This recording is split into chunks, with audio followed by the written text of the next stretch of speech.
As Urdug Salion Belid.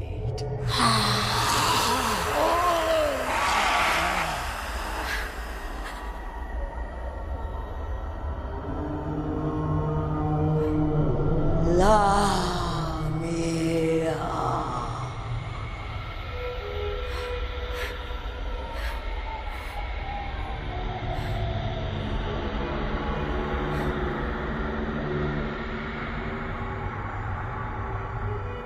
Tú muy pronto serás quien venga a suplicar. Hay una escena que mucha gente recuerda, una mujer, una gitana, un objeto aparentemente insignificante y una maldición, un demonio, 3 días y un destino imposible de evitar. Ahora la pregunta no es si esa historia es buena, la pregunta es otra. ¿Eso realmente funciona así? ¿O será que hay cosas que ni siquiera ese demonio respondería? Porque hay algo que casi nadie te dice. Las verdaderas maldiciones no siempre tienen nombre, no siempre tienen forma y no siempre te dan 3 días. Algunas empiezan sin que te des cuenta y cuando las entendés ya es tarde. Hoy te voy a contar 3 de las más poderosas. La maldición gitana, la verdadera, la que no se muestra, la maldición japonesa, que no se lanza, pero te encuentra, y una de las más antiguas, la celta, la que no te ataca, pero te desarma la vida. Así que si sentís que algo no está en orden, si alguna vez pensaste, esto no puede ser casualidad, quédate, porque algunas cosas, cuando se nombran, empiezan a responder.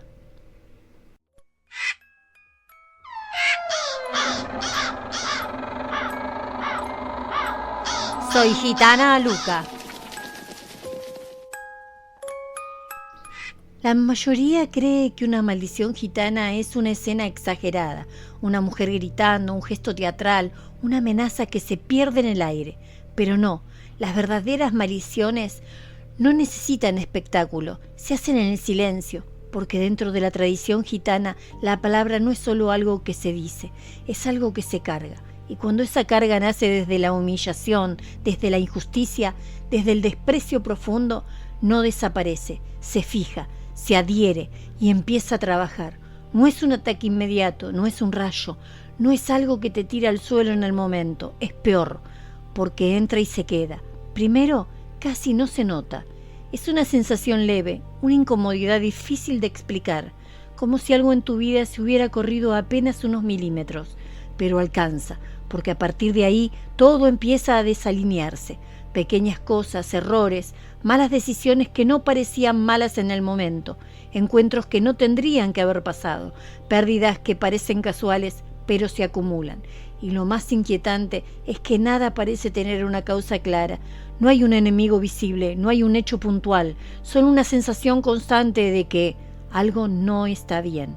La maldición gitana no actúa como un golpe, actúa como un desgaste, te va sacando de eje, de a poco.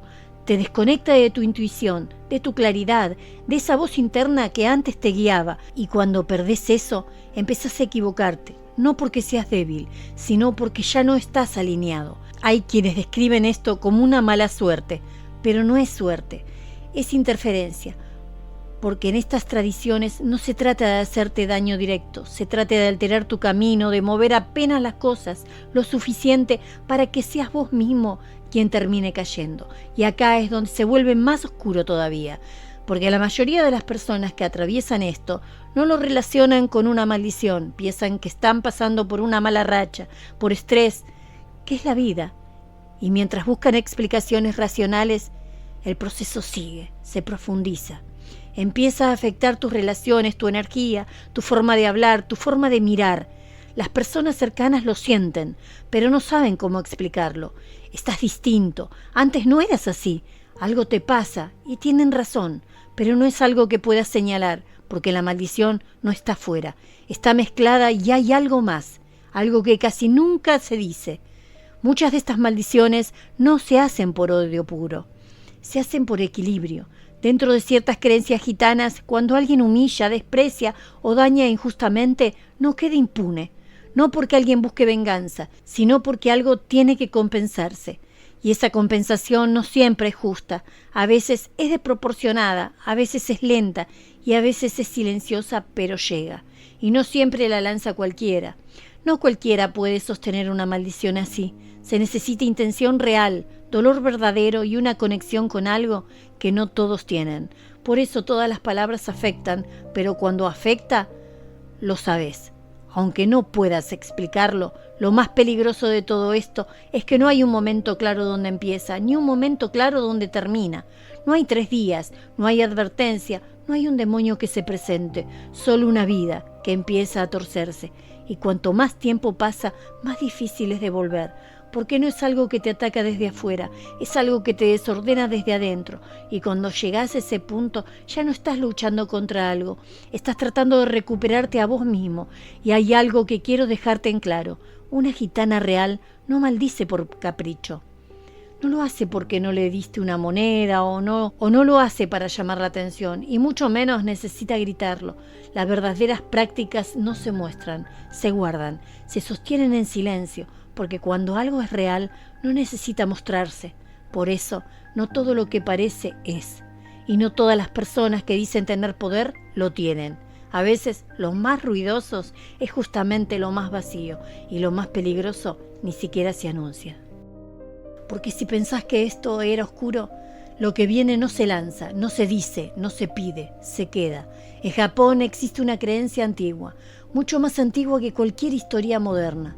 No todas las personas que mueren descansan, algunas se quedan, pero no como un recuerdo, no como una presencia suave, se quedan con intención. A esas entidades se la conoce como Honsho, espíritu que no busca justicia, no busca cerrar una historia, busca que lo que sintieron se repita, y acá es donde todo cambia, porque esto no es una maldición como la anterior. Nadie te elige, nadie te señala, vos entrás en su espacio, en su historia, en algo que ya estaba ahí mucho antes que vos.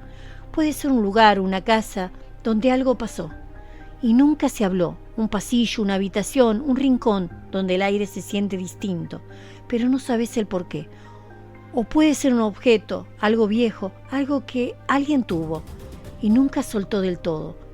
Y a veces ni siquiera eso. A veces es un momento, un cruce, una coincidencia, algo que no tendría importancia, si no fuera porque desde ese mismo instante todo empieza a cambiar. El Honsho no aparece de golpe. No hay una figura clara, no hay una advertencia. Hay detalles, primero la sensación, como si no estuvieras solo, como si algo te observara, pero cada vez que mirás no hay nada. Después los sueños, no son pesadillas comunes, son repetitivos, pesados, siempre con la misma carga, lugares que conoces, pero que sentís familiares, y una presencia siempre la misma, sin rostro claro, sin forma definida, pero ahí esperándote. Y con el tiempo empieza a filtrarse en tu día a día, en tu energía, en tu forma de reaccionar.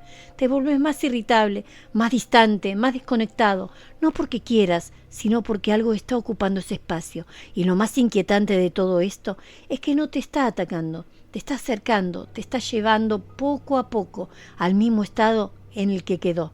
El dolor, la bronca, la desesperación, porque el Honsho no quiere destruirte, quiere que entiendas, que sientas, que vivas lo que él vivió. Y cuando eso pasa, cuando tu energía se alinea con la suya, ya no hay diferencia, ya no hay límite claro entre lo que es tuyo y lo que no. Y ahí es cuando empieza lo irreversible, porque no hay un ritual simple que corte esto. No hay palabras mágicas, no hay 3 días, hay procesos lentos, profundos, difíciles de identificar, y la mayoría de las personas, cuando llega ya a este punto, no lo relaciona con nada espiritual. Piensa que están cambiando, que están pasando por algo y que es una etapa, pero no, es una influencia, una presencia que no se ve, pero que ya está adentro. Y lo más peligroso del Honsho no es que aparezca, es que cuando lo hace ya es tarde para darte cuenta. Y ahora la más silenciosa de todas, la que no te lanzan, la que no te persigue, la que activás vos, sí, vos, sin darte cuenta, porque en muchas tradiciones celtas hay algo que se entendía muy bien: la naturaleza no es decorativa, no es neutra, no está ahí para que la uses, está viva, y todo lo que vive responde, Durante siglos los antiguos evitaban ciertas prácticas, no por miedo irracional, sino por conocimiento. Sabían que hay energías que no necesitan ser invocadas, porque ya están. Solo necesitan que alguien abra. Y hoy eso está pasando. Personas comprando figuras de duendes, poniéndolas en la casa, hablándoles, dándoles un lugar, como si fueran amuletos, como si fueran compañía, como si fueran algo inofensivo. Pero en muchas de esas tradiciones los llamados duendes no eran juguetes, eran entidades del territorio, ligadas a lugares específicos, energías concretas. No se llevaban, no se movían, no se tenían, se respetaban, porque sacarlo de su contexto o intentar atraerlo sin entender no genera conexión, genera desequilibrio, y el desequilibrio siempre busca corregirse, pero no de la forma que vos querés, de la forma que corresponde. Y ahí es donde empieza lo que pocos ven. No es una aparición, no es algo espectacular, es un cambio sutil. Tu casa se siente distinta, tu descanso cambia, tu energía se vuelve más pesada. No es constante, no es evidente, pero está. Y lo más inquietante es que no hay un algo claro que señalar, porque no hay una entidad que vino a atacarte. Hay una puerta que vos mismo abriste, sin saber qué había del otro lado. En estas tradiciones, esto no se ve como una maldición clásica. No hay alguien que te haya hecho, pero el efecto es el mismo. Desorden, interferencia, desalineación. Y lo más peligroso de todo es que la mayoría de las personas no lo relaciona. Piensan que es sugestión, que es casualidad, que es una etapa, pero no. Es consecuencia, porque cuando tratás lo antiguo como moda, cuando jugás con esos símbolos, cuando abrís espacios sin entenderlos, no siempre elegís lo que entra y no siempre podés cerrarlo cuando querés. Por eso, en muchas culturas había una regla simple: no llames lo que no sabes despedir, porque hay cosas que no vienen para quedarse un rato, vienen para acomodarse, y cuando lo hacen no te preguntan si estás listo. Y claro, después de escuchar todo esto, muchos igual van a querer uno, porque lo prohibido siempre atrae. Así que si sos de los que todavía sienten curiosidad, si a pesar de todo pensás, yo quiero intentarlo igual, déjame la palabra quiero en los comentarios. Y en el próximo video te voy a mostrar algo, no para cualquiera, no para los que dudan, sino para los que realmente están dispuestos a entender lo que implica. Porque tener algo así no es poner una figura en una repisa, es abrir un vínculo, y no todos están preparados para sostenerlo. Si este video te dejó pensando, deja tu like, compartilo con alguien, y fíjate bien quién también diría quiero. Yo soy Gitana Aluca, y algunas puertas, una vez que las ves, ya no se pueden ignorar.